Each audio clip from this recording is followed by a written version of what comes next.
Assalamualaikum warahmatullahi wabarakatuh. Perkenalkan, nama saya Yuli Marlena dari kelas 3Y12. Saya akan melanjutkan tugas soft skill yang ketiga saya, yaitu tentang bab 6, user interface pada game komputer. Pertama, user interface.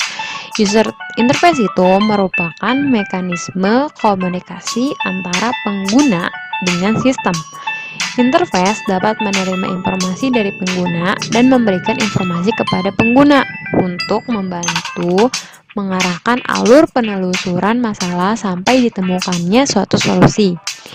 Interface berfungsi untuk menginput pengetahuan baru ke dalam basis pengetahuan sistem pakar atau ES, menampilkan penjelasan sistem, dan memberikan panduan pemakaian sistem secara berurutan sehingga pengguna mengerti apa yang akan dilakukan terhadap suatu sistem.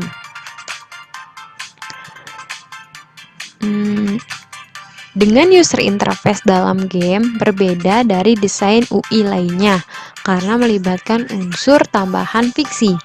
Fiksi melibatkan avatar dari pengguna yang sebenarnya atau player. Sebuah desain antarmuka atau interface pada suatu game mempengaruhi kenyamanan dan sejauh mana user atau pengguna menikmati game tersebut. Dalam desain user interface game, terdapat sebuah teori yang dikemukakan oleh Erik Fagerholt dan Magnus Lorentzon dari Chalmers University of Technology. Dalam tesisnya, mereka menulis tesis tentang desain user interface berjudul Beyond the HUD, User Interface for Increased Player Immersion in FPS Games. Mereka memperkenalkan istilah berbagai jenis interface yang berkaitan dengan desain video game. HUD itu sendiri kepanjangan dari Heads Up Display, merupakan metode di mana informasi secara visual disampaikan kepada pemain sebagai bagian dari antarmuka pengguna permainan. Biasanya menunjukkan bar atau kotak, HP, hold point, ataupun MP, mana point, dan biasanya muncul di atas kepala karakter. Fungsi HUD ini untuk memudahkan pemain mengetahui kondisi karakter dalam permainan. Nah, dalam desain antarmuka game terdapat beberapa elemen. Ada 4 nih. Di antaranya yang pertama ada digetik. Digetik atau desain antarmuka yang termasuk dalam permainan game, yaitu yang dapat dilihat dan didengar oleh karakter dalam permainan. Yang dimaksud pada antarmuka digetik ini segala sesuatu yang terlihat terkecuali elemen-elemen non-digetik seperti HUD, kursor mouse, informasi dari komputer, dan lain-lain. Contohnya interface dalam game Dead Space pada game Assassin's Creed. Nih contohnya. Dong. Dan yang kedua ada non-digetic, yaitu desain yang termuka yang memberikan sebagai tambahan di luar dunia game itu sendiri, hanya terlihat dan terdengar ke pemain di dunia nyata, sehingga seakan-akan karakter dalam dunia game tidak melihatnya. Mars Effect 3 merupakan bagian non-digetic elemen UI untuk menginformasikan pemain senjata karakter dipilih dari kekuasaan, antara lain. Tada, ini contohnya. Kemudian yang ketiga ada spatial. Elemen user interface yang disajikan dalam permainan 3D dengan atau tanpa suatu entitas dari dunia permainan yang sebenarnya. Digetic atau non-digetic. Outline karakter dalam Left 4 Dead adalah contoh dari non-digetic user interface spatial. Nah, contoh lain itu ada Fable 3. Dia adalah contoh di mana unsur-unsur spatial yang digunakan untuk memberikan informasi lebih kepada pemain dan mencegah mereka dari melompat ke layar peta.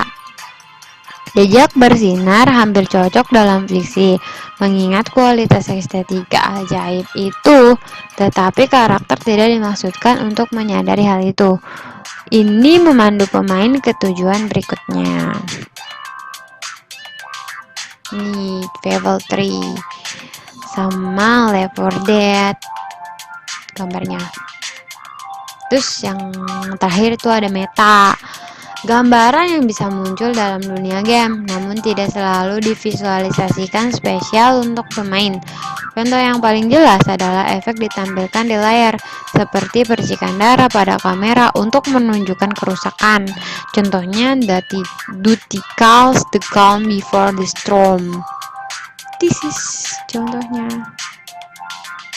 Terus setelah kita melalui pengamatan di atas, maka kita bisa buat tabel berikut nih. Apakah gambaran divisualisasikan pada ruang permainan 3D? Nah, kalau non-digetic berarti tidak. Jadi gambaran tuh tidak divisualisasikan pada permainan 3D. Tapi kalau spesial ya dia divisualisasikan pada ruang permainan 3D. Nah, meta juga dia tidak divisualisasikan pada permainan 3D. Nah, kalau di Getik dia divisualisasikan pada permainan 3D, ruang permainan 3D. Nah, yang kedua, apakah gambaran ada di dunia fiksi game? Kalau non di Getik dia tidak ada, dan gambaran spatial juga tidak ada. Nah, kalau gambaran meta itu ada gambaran di dunia fiksi game. Dan gambaran di Getik juga ada di dunia fiksi game.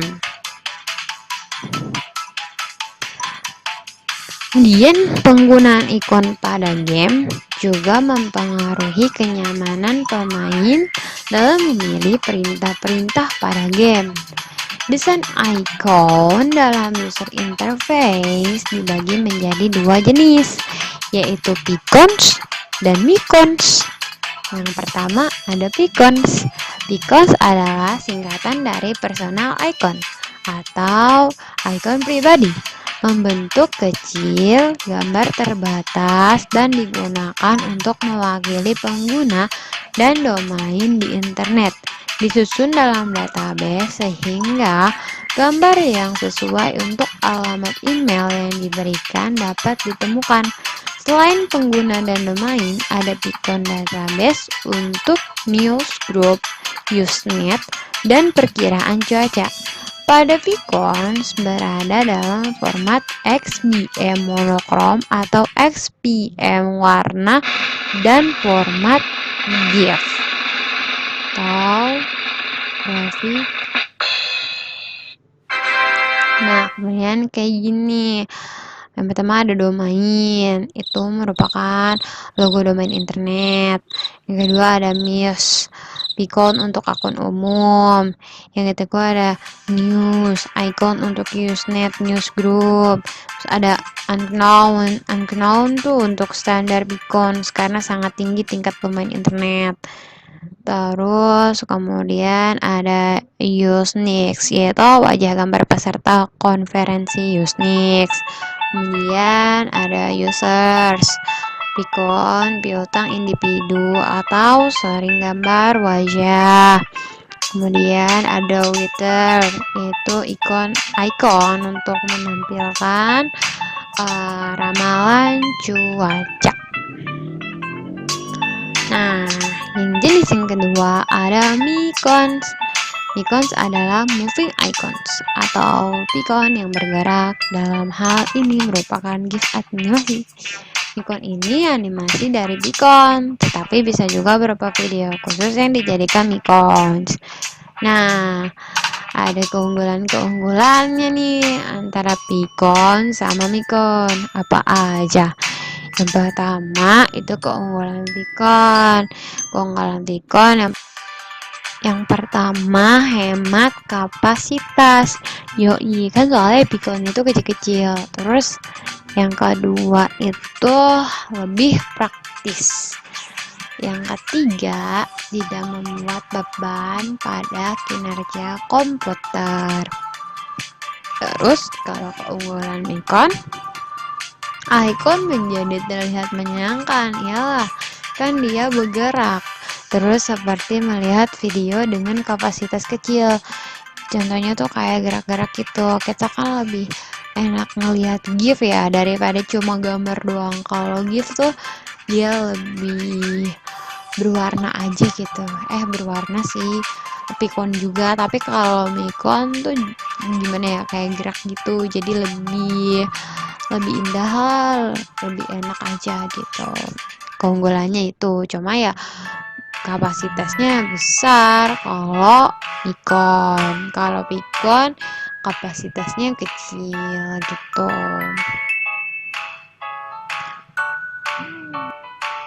Selanjutnya yaitu bab 7, yaitu penampilan grafik scan game komputer. Yang pertama ada visibility. Visibility adalah tampilan grafik yang terlihat pada game itu sendiri. Bagaimana agar tampilan game tersebut dapat lebih hidup dan dinikmati oleh pemain. Game bertipe ini menggunakan dua macam tipe permodelan. Yang pertama ada 3 dimensi objek atau model. Ini merupakan model objek 3D yang nantinya akan dijadikan sebagai karakter utama bangunan, objek-objek seperti senjata, musuh, permukaan tanah, pohon, dan bukit. Objek 3D seperti ini biasanya dibuat dengan menggunakan program seperti 3D S-Max, Maya, Haze, dan Blender. Dimensi grafik gambar yang kedua itu ada dimensi grafik. Gambar 2D juga berperan dalam membuat game ini, yaitu sebagai tekstur untuk objek, sebagai latar belakang seperti langit dan pemandangan, sebagai meteran untuk nyawa, dan gambar untuk speedometer pada game racing. Kemudian selanjutnya ada level of detail. Level of detail adalah akuntansi untuk tingkat detail melibatkan menurunkan kompleksitas representasi objek 3D seperti bergerak menjauh dari penampil atau sesuai metrik lainnya, seperti objek penting, kecepatan sudut pandang relatif, atau posisi. Tingkat teknik detail meningkatkan efisiensi render dengan mengurangi beban kerja pada tahap grafis. Transformasi biasanya simpel. Kualitas visual berkurang dari model sering diperhatikan karena efek kecil pada objek muncul ketika jauh dan atau bergerak cepat, yang merupakan sebuah karakteristik untuk menciptakan dunia virtual. Konsep yang digunakan merupakan sebuah konsep untuk geometri rinci saja. Konsep dasar bisa disamaratakan.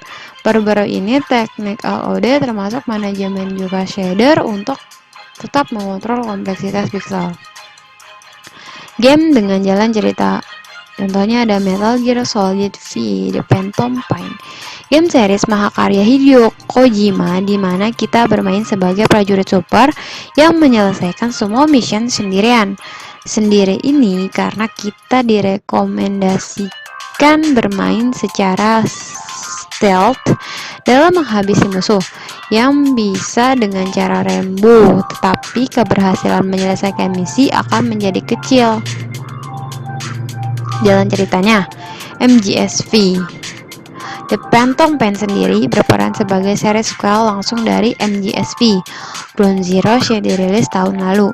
Prolog pendek yang didesain untuk memperkenalkan cita rasa baru Metal Gear tersebut berperan sebagai fondasi untuk perjalanan Big Boss di seri kali ini. Apakah ini berarti Ground Zeroes menjadi sebuah seri yang wajib untuk dinikmati? Tenang saja, ia tidak terlalu esensial. The Phantom Pain langsung memberikan recap singkat, padat, dan jelas untuk memberikan gambaran lebih jelas apa yang terjadi dengan Big Boss di Ground Zeroes dan efeknya untuk seri Phantom Pain kali ini.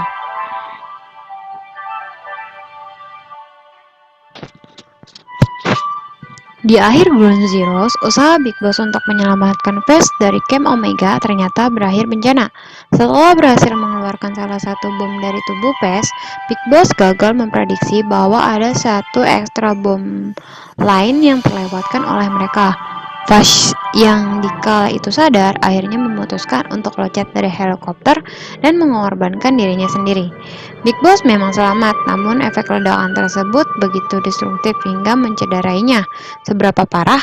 Cukup untuk membuat pasukan terbaik di dunia tersebut koma selama 9 tahun. Parah banget. 9 tahun adalah waktu yang dibutuhkan Big Boss untuk sadar kembali.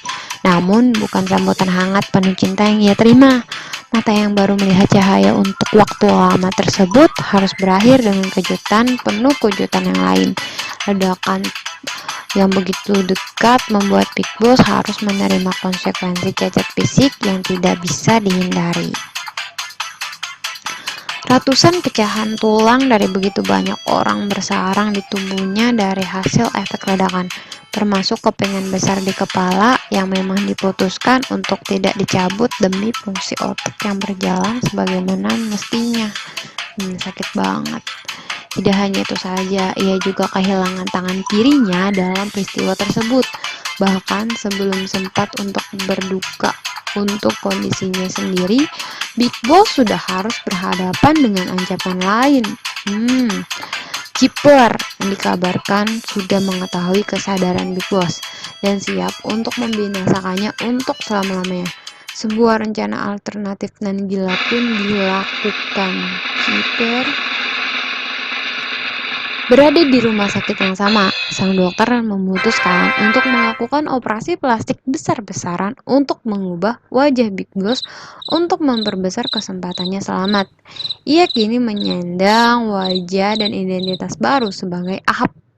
Dan seperti yang bisa diprediksi, Chipper pun melancarkan serangan besar-besaran tanpa ampun untuk tidak hanya menuduh Big Boss, tetapi melenyapkan seisi rumah sakit. Big Boss yang tak punya kemampuan fisik ini untungnya dibantu oleh sang rekan satu kamar, yaitu Ismail, yang wajahnya ditutup perban. Selamat dari satu ancaman ke ancaman lain, Chipper ternyata bukan satu-satunya pihak yang mengincar mereka loh. Seorang manusia yang tidak mempan ditembak peluru dan seorang anak yang melayang dengan kekuatan telekinesis juga terlihat di sana dan berusaha membinasakan semuanya, Big Boss maupun Chipper. Wah, tidak terduga ya.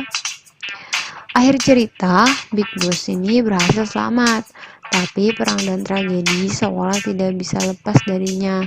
Dengan dendam Miller yang masih membara, mereka berusaha mencari keadilan melawan XOF yang dipimpin oleh sosok misterius bernama Skullface yang juga sempat muncul dari Ground Zeroes. XOF tersebut disebut-sebut bertanggung jawab atas hancurnya Mother Base sebelumnya, sekaligus membuat Big Boss kehilangan begitu banyak hal. Parahnya lagi, Skullface tampaknya punya rencana yang lebih buruk.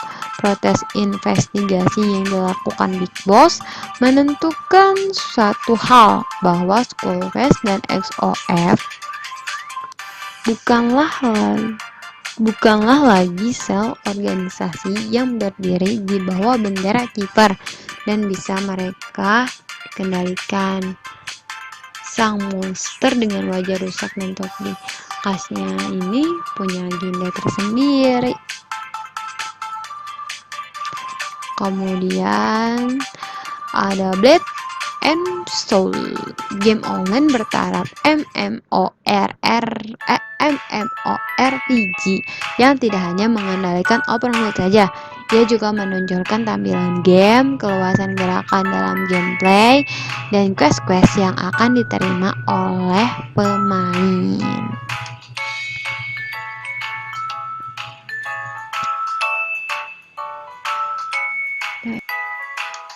Jalan ceritanya. Pada game ini diceritakan awal kehidupan baru salah satu murid perguruan kungfu legendaris bernama Hongmon School di tempat terpencil bernama Heaven Ridge.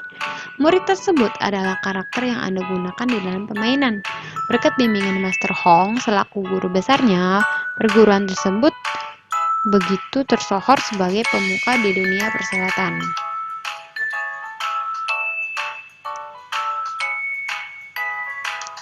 Kehidupan di Heaven Ridge begitu damai dan penuh dengan kenangan. Bersama dengan saudara dan kakak-kakak perguruan lainnya, Anda menikmati hari yang indah. Meskipun tiap harinya selalu diisi dengan latihan yang keras. Namun, semua itu berakhir ketika masa lalu Master Hong mengajarnya ke perguruan Hong Moon. Seorang wanita cantik nan sakti bernama Jin Soyun menyerang Hong Moon dan berniat untuk mengambil pedang keramat Twilight Edge di tangan Master Hong. Seharusnya Master Hong tidak kesulitan untuk melawan Jin Soyun dan dua rekannya bila salah satu murid didik terpercayanya Lusung tidak mengkhianatinya. Bertangan Lusung memasukkan racun ke dalam makanan Master Hong setiap harinya, kekuatan guru nan sakti tersebut melemah dan berakhir dengan berpindah tangannya pedang Twilight Edge kematian sang guru dan Anda terlempar ke laut. Inilah awal dimulainya kisah menarik yang akan membawa Anda menuju petualangan besar dan cerita di balik tindakan Jin Soyun. Cerita pada game ini dibawakan dengan serius dengan menggunakan cutscene serta pengisi suara yang mantap. Hal ini membuat adegan cerita pada game ini begitu menarik untuk disaksikan. Bila ada satu hal yang harus dikeluhkan adalah sulitnya mengingat nama dari masing-masing karakter penting yang muncul. Berbeda dengan nama barat atau Jepang, nama berbasis Korea cukup sulit untuk cepat melekat di dalam ingatan. Untungnya perawakan setiap tokoh dibuat dengan tegas dan mudah dibedakan, sehingga terkadang Anda tidak perlu mengingat namanya, cukup perannya saja di dalam cerita. Dadah, selesai. Thank you. Terima kasih sudah mendengarkan tugas saya. Jangan lupa like dan view. Udah, nggak usah di subscribe. Wassalamualaikum warahmatullahi wabarakatuh.